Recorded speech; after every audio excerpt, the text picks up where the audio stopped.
Halo sahabat Adekrus, jumpa lagi dengan saya Dr. Hewan Ferry Firdaus ya.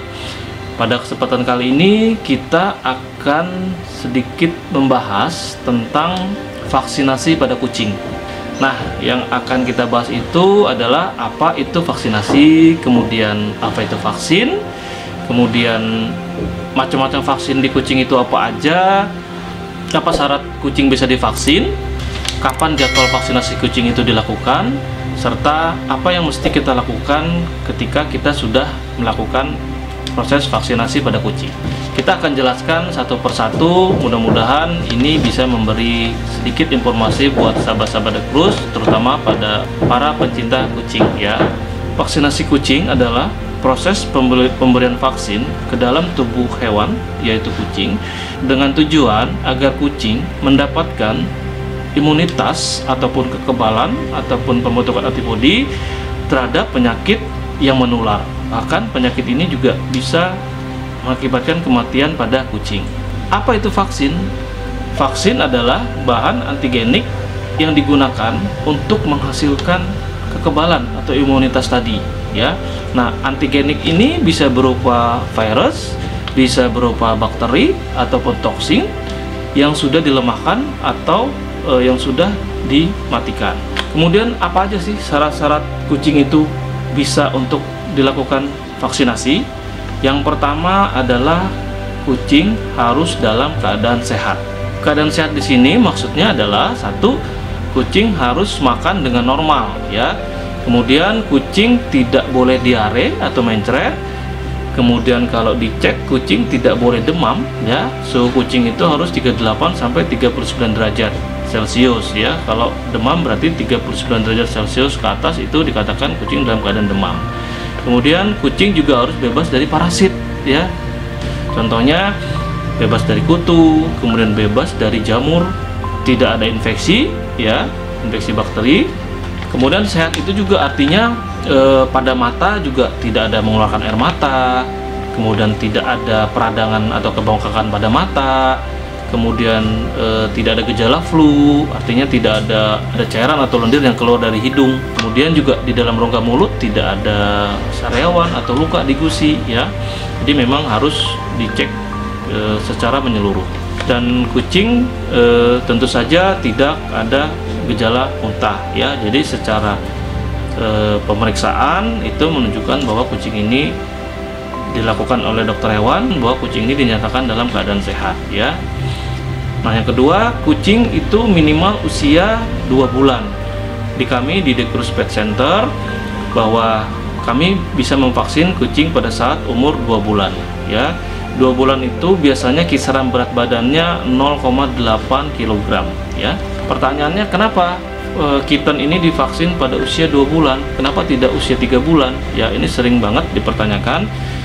Jawabannya adalah ketika kitten sudah mencapai usia 2 bulan, maka kekebalan tubuh dari si induk ya melalui kolostrum dan air susu ibunya ini akan mulai turun dan bahkan bisa hilang sistem imunnya, sehingga pada usia 2 bulan tersebut gampang sekali untuk kitten bisa terserang virus ataupun bakteri yang sifatnya menular dan mematikan ya.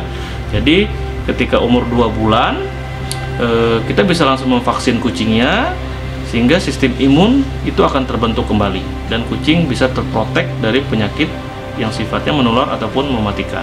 Vaksinasi juga tidak boleh dilakukan untuk hewan betina yang sedang hamil dan sedang menyusui ya. Jadi memang dalam proses vaksinasi ini harus benar-benar detail diperiksa kondisinya ya, agar keberhasilan vaksin itu menjadi 100% ya, tidak gagal vaksin seperti itu.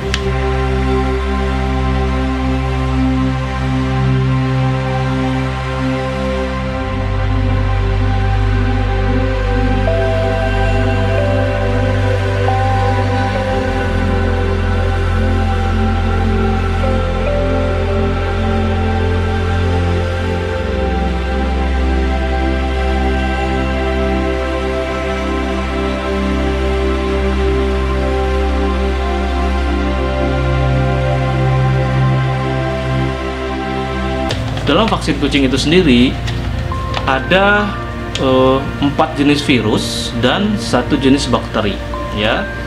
4 jenis virus itu, yang pertama ada virus rhinotracheitis, kemudian panleukopenia virus, kemudian calicivirus, dan ada rabies, ya, virus rabies.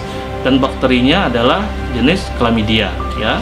Jadi masing-masing virus ini berbeda-beda gejala penyakitnya, ya.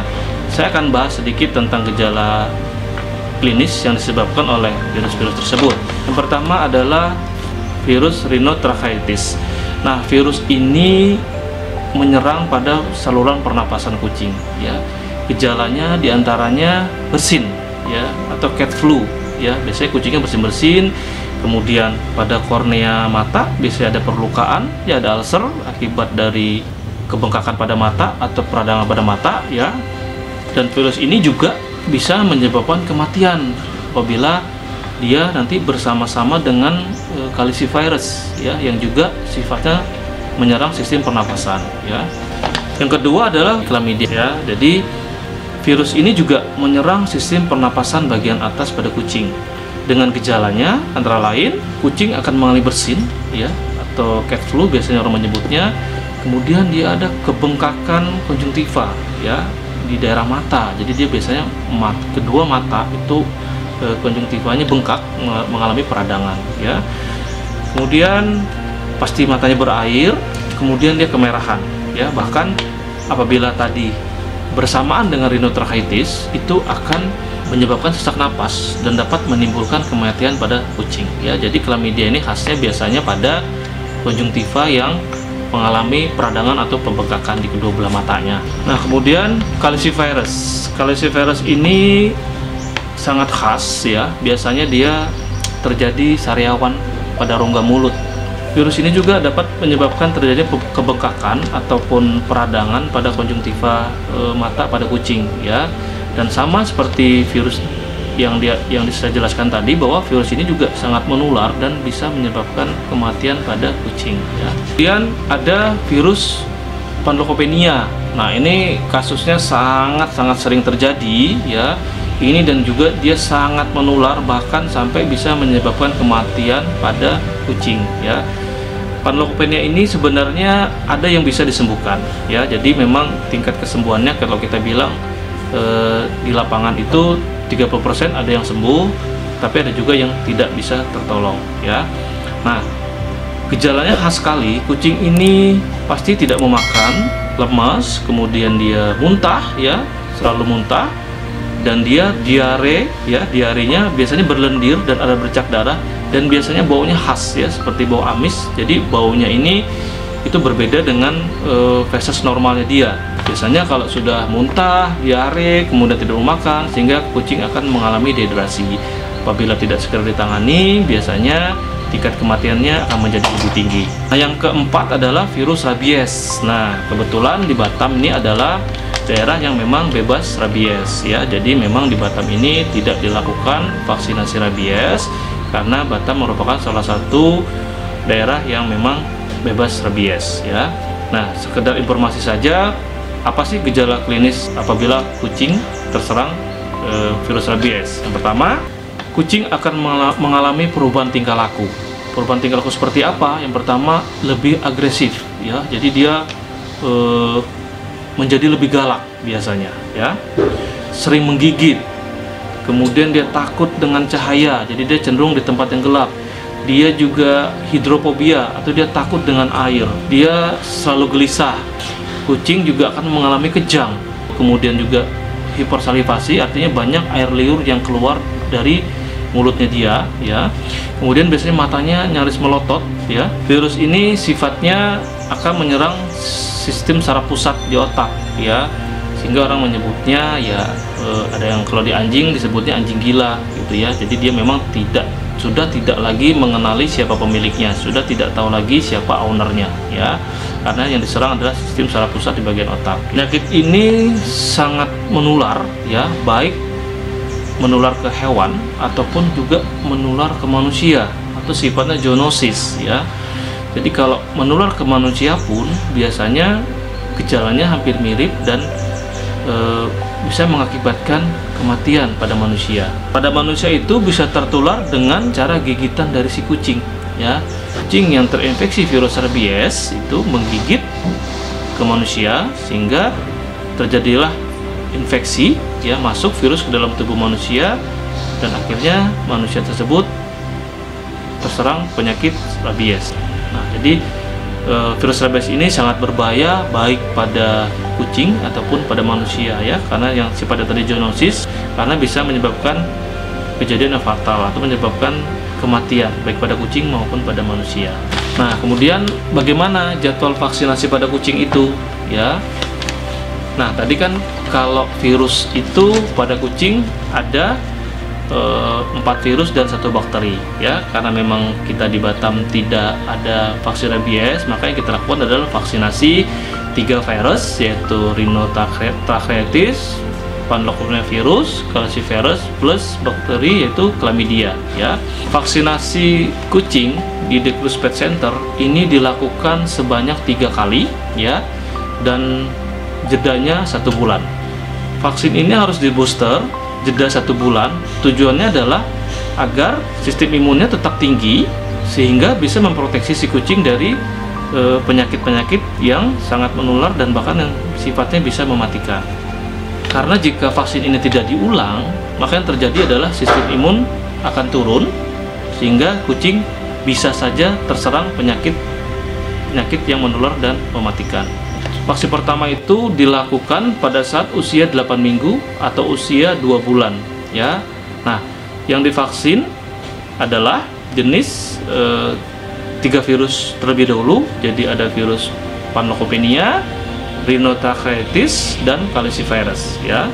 Kemudian vaksin yang kedua ketika kucing berumur 3 bulan atau jeda 1 bulan dari vaksin yang pertama. Berarti kalau yang pertama usia 8 minggu, berarti di bulan berikutnya di usia 12 minggu, ya. Nah, di 12 minggu ini dilakukan vaksin yang kedua dengan jenis virus yang sama dengan vaksin pertama, ya.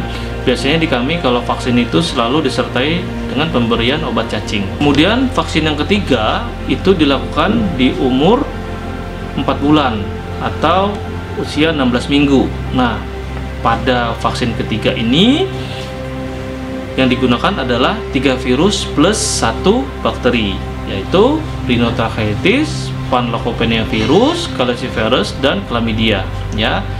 Nah, di Batam cukup seperti itu. Apabila di luar Batam biasanya ditambahkan dengan virus rabies, disuntik pada waktu bersamaan di vaksin yang ketiga, ya. Kemudian vaksin ini akan diulang 1 tahun sekali, ya. Tujuannya untuk tetap membentuk sistem kekebalan tubuh yang baik, yang bagus, yang optimal, sehingga dapat mengcover 1 tahun ke depan kemudian. Dan proses ini dilakukan sampai seumur hidup, ya. Jadi setelah 3 kali divaksin, kemudian setahun sekali, satu tahun sekali, dan seterusnya setahun sekali sampai dengan tutup usia. Kemudian ada tips nih yang harus kita lakukan ketika kucing habis divaksinasi. Yang pertama, kucing yang habis divaksin itu tidak boleh dimandikan selama 5 hari. Kemudian biasanya di kami kucing harus istirahat atau tidak boleh capek atau jangan terlalu banyak main itu selama 2 hari. Kucing juga tidak boleh berpergian selama 2 minggu. Berpergian jauh, ya. Misalkan ada pengiriman kucing dari Batam ke Jakarta. Nah, disarankan jaraknya adalah 2 minggu setelah proses vaksinasi. Kucing yang habis divaksin juga harus dihindari dari grooming atau potong rambut, ya, karena potong rambut pada kucing ini biasanya waktunya tidak sebentar, lama, ya. Jadi bisa saja ketika proses pemotong rambut mengakibatkan kucing menjadi stres, kemudian sistem imunnya justru malah turun. Antibodi akan terbentuk pada kucing saat divaksinasi itu adalah sekitar 3 minggu setelah vaksin, ya. Jadi setelah 3 minggu divaksin, kucing ini akan terbentuk antibodi dan dia bisa kebal atau bisa terlindungi dari penyakit yang sifatnya menular ataupun yang mematikan. Jadi sarannya adalah ketika nanti misalkan kita mau overadopt ke orang lain, usahakan kucing divaksin terlebih dahulu. Setelah 3 minggu baru di overadopt ke owner yang baru atau ke pemilik yang baru. Nah, demikian informasi sedikit tentang penjelasan vaksinasi pada kucing. Mudah-mudahan dapat memberikan sedikit ilmu, informasi, dan pengetahuan teman-teman sekalian. Kita ketemu lagi di konten-konten berikutnya. Bye-bye.